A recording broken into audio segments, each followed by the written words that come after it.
एक समय की बात है, एक दिन कैलाश में भ्रमण करते हुए नारद जी पहुंचे।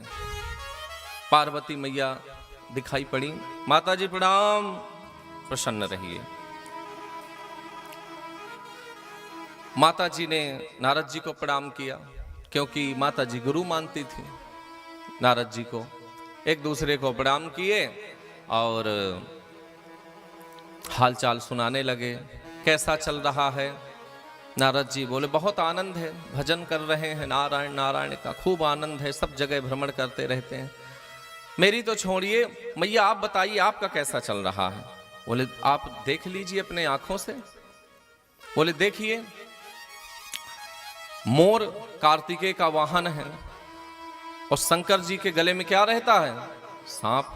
मोर और सांप का कोई जोड़ा नहीं है। मोर देखे तो सांप को खा जाता है, लेकिन देखो सांप और मोर दोनों आपस में बढ़िया खेल रहे हैं एक दूसरे के ऊपर।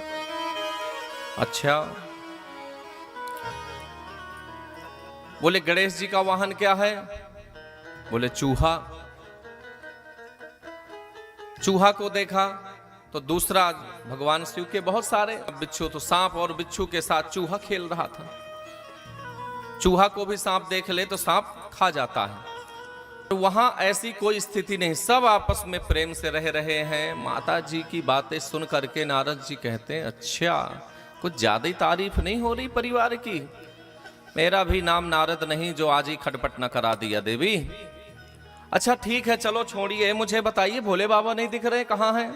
बोले वो तो भजन कर रहे हैं। अच्छा अच्छा, कोई बात नहीं। अच्छा देवी, मुझे एक बात ये बताइए, ज्यादा समय तो मैं रुक नहीं सकता। भोले बाबा आपसे प्रेम बहुत करते हैं। हाँ नारद जी, बहुत प्रेम करते हैं मुझसे। अच्छा, कितना प्रेम करते हैं? पूछिए मत, बता नहीं सकती। ऐसी कोई बात नहीं है छोटी से छोटी जो हमसे भोले बाबा ना बताते हो। अच्छा, तो फिर ये भी बताया होगा कि उनके गले में जो माला है वो मुंडों की, वो किसकी है? अब तो पार्वती मैया रह गई, क्योंकि उनको पता ही नहीं था वो भोले बाबा किसकी मुंडों की माला पहनते हैं। अब इधर उधर बात को, अरे वो कोई बात नहीं, वो नहीं ध्यान दिया होगा। और हम मुझे मतलब, अरे ठीक है, मैं तो बस ऐसे ही पूछ रहा था, क्योंकि आपसे इतना प्रेम करते तो आपको जरूर बताया।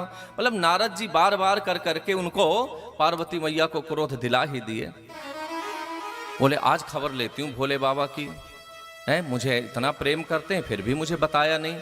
अब नारद जी तो नारायण करते वहां से खिसक लिए। जैसे ही खिसके, भोले बाबा की समाधि खुली, नेत्र खुले, देखे नारद जी। भोले बाबा ने आवाज लगाए, अरे नारद जी रुको रुको। अरे भोले बाबा अब समय हो गया, मैं ज्यादा समय रुक नहीं सकता। और वहां से 9-2-11 हो गए। अब इधर क्या होता भैया, पार्वती मैया पहुंची मुंह बना करके, तुम बहुत कपटी हो। भोले बाबा तो समझ गए थे, कुछ आग लगा के चले गए नारद जी। अरे क्या हुआ देवी, मैंने क्या कर दिया? बात मत करो। अरे बताओ तो सही। नहीं नहीं, बिल्कुल बात मत करो। अरे आप हमारे साथ 24 घंटे रहते हैं, आज तक आपने बताई नहीं कि ये मुंडों की माला किसकी पहन रहे हैं। अरे देवी, तो आपने कभी पूछा भी तो नहीं। अरे तो पूछा नहीं तो क्या हुआ, आपको बताना चाहिए। अब भोले बाबा सोचे अभी शांत रहें तो ज्यादा ही ठीक है। देवी चंडी के रूप में चल रही हैं, अभी संतोषी माता नहीं है, इसलिए शांत रहना है, ठीक रहेगा। भोले बाबा कहते हैं चलो कोई बात नहीं, अब बता देते हैं आपको। हाँ बताइए किसकी माला है, तो ध्यान दीजिए। भोले बाबा ने कहा, अरे आप कि जब आयु पूर्ण हो जाती है और आप मर जाती हैं, तो मैं आपसे इतना प्रेम करता हूं कि मैं जा करके शमशान में और आपकी मुंड ले करके और उसकी माला बना करके पहन लेता हूं। अब तो और लाल पीली हो गई पार्वती मैया। अच्छा, तो इसका मतलब आप कपटी, कपटी नहीं महाकपटी है, क्योंकि आप कभी मरते नहीं और मैं मरती हूं। आपने ऐसा क्या कर रखा है जो आप मरते नहीं? तो बोले देवी, मैंने अमृत कथा का पान कर रखा है। अच्छा, अमर कथा का पान कर रखा है। कौन है अमर कथा? तो सुंदर राम जी की कथा, रामायण की कथा का वर्णन बताया। पार्वती मैया ने कहा मुझे भी सुनना है। बोले ठीक है देवी, पर इस कथा का प्रभाव है कि जो इस कथा को सुनेगा वह अमर हो जाएगा। तो एक काम करो, कैलाश में चारों तरफ देख के आओ, कोई भी जीव नहीं रहना चाहिए। बोले ठीक है। चारों तरफ गए, पार्वती मैया ने देखा कोई नहीं मिला। बोले बाबा ने डमरू बजाया, सब पक्षी पशु जो भी है वहां थे थोड़े मोड़े सब पलायन कर गए, भाग गए। अब आई पार्वती मैया का, तो पहले के जमाने में बताए थे ना आपको, कथा सुनाती थी यदि दादा दादी तो हुंका भरना पड़ता था। एक राजा था तो कहते थे, जो कथा सुनने वाला, कहानी सुनने वाला कहते थे हूं। राजा की 2 रानी थी, कहते थे हूं। तो इसी प्रकार से भोले बाबा ने कहा हुंका भरना पार्वती में। बोले हाँ। अब कथा प्रारंभ हो गई। बोलिए शंकर भगवान की, राजा रामचंद्र भगवान की। सुंदर कथा प्रारंभ हो गई। अब हुंका भरना शुरू कर दी पार्वती मैया ने। पर क्या हुआ, कथा सुनते सुनते मैया के खर्राटे बजने लगे, सो गई मैया। अब जब मैया सो गई तो वहीं एक अंडा पड़ा हुआ था। अंडा में नजर गई तो थी पार्वती मैया की। पार्वती मैया ने सोचे ये तो अंडा है, अभी प्रकट भी नहीं, इसमें क्या होगा, रहने दो।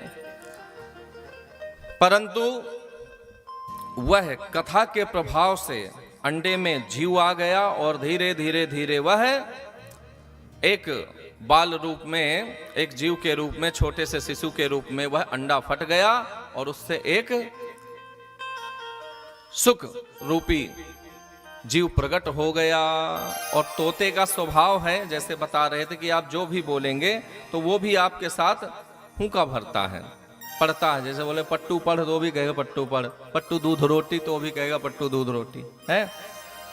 तो इसी प्रकार जैसे मैया हुंका भर रही थी वैसे ही हुंका पट्टू भरने लगा। अब भोले बाबा आंख बंद करके, नृत्य बंद करके कथा सुना रहे थे। उनको लगा कि मैया के तो खर्राटे लग गए। अब जैसे ही कथा हुई, विश्राम हुई, जयकारा लगाया भोले बाबा ने, मैया की नींद खुली। हाँ आगे क्या हुआ भोले बाबा? बोले क्या हुआ, पूरी कथा विश्राम हो गई। बोले पूरी कथा, फिर सुन कौन रहा था? ध्यान से देखा तो एक सुख। अब भोले बाबा क्रोधित हो गए और अपना त्रिशूल निकाला। जैसे ही त्रिशूल निकाला, तोता को लगा कि अब तो बचने वाले नहीं, सोई भाग लिए वहां से। अब पीछे पीछे भोले बाबा, आगे आगे तोता जा रहा है। उसी समय व्यास जी की पत्नी उवासी ले रही थी। उवासी समझ ना, जमुहाई ले रही थी। तो सीधे जाकर के व्यास जी की पत्नी के मुख में समाहित हो गए। अब आजकल लोग जमाही जो बोलते हैं ना, उवासी, ऐसे वैसे नहीं लेना चाहिए। आए ठीक है, तो उसकी एक मर्यादा है। आप बढ़िया ऐसे कपड़ा ढक लो हैं, अन्यथा थोड़ा मुंह टेढ़ा कर लो, नीचे कर लो गर्दन, लेकिन ऐसा नहीं करते लोग। कहीं भी होगा तो आहें बाहें तोड़ेगा, ऐसे है, ऐसे जमुहाई नहीं लेनी चाहिए, अच्छा नहीं मानते हैं। छींक हो। बोलिए बांके बिहारी लाल की, राधा रानी सरकार की। तो हम क्या बता रहे थे? ओ मैया ओ, अच्छा, हाँ, तो जमुहाई हो, खांसी हो, छींक हो, तो ये सबके सामने समाज में यदि बैठे हों तो कपड़ा आदि हमको ढक लेना चाहिए। नहीं कि कोई बगल में बैठ अच्छा है उसे के ऊपर मार, नाक वाक सब फेंक दो, ऐसे नहीं करना चाहिए, गलत बात है। खांसी आज है, उसी के ऊपर मार खखार के, गलत। अब कोई वहीं भोजन कर रहा हो और आप ऐसे करोगे तो बताओ, उसका तो पेट भर जाएगा ऐसे ही। तो ऐसे नहीं करना चाहिए, मर्यादा होती है हर चीज की। संसार बड़ा विचित्र है, पर सुखदेव जी महाराज को माया ने पकड़ा नहीं, क्योंकि संसारी तो पैदा होते ही माया में लिपट जाता है। ऐसे ही थोड़ा थोड़ा बड़ा हुआ तो उसको सिखाने लगते हैं, बेटा ये तेरे पापा हैं, ये तेरी मम्मी हैं, ये तुम्हारे दादाजी हैं, बाबा जी हैं। ऐसे संसारिक परिचय कराया जाता है। कोई भी नहीं कहता फोटो लेकर के, देख बेटा ये राम जी हैं, कोई नहीं कहता। देख बेटा ये हनुमान जी हैं, देख बेटा ये शिव जी हैं, कोई नहीं कहता। जबरदस्ती देख तेरे पापा हैं, और पापा आ गए गाड़ी, तो वो गाड़ी घोड़ा पहले पहचानने लगता है, मम्मी डैडी पापा आदि।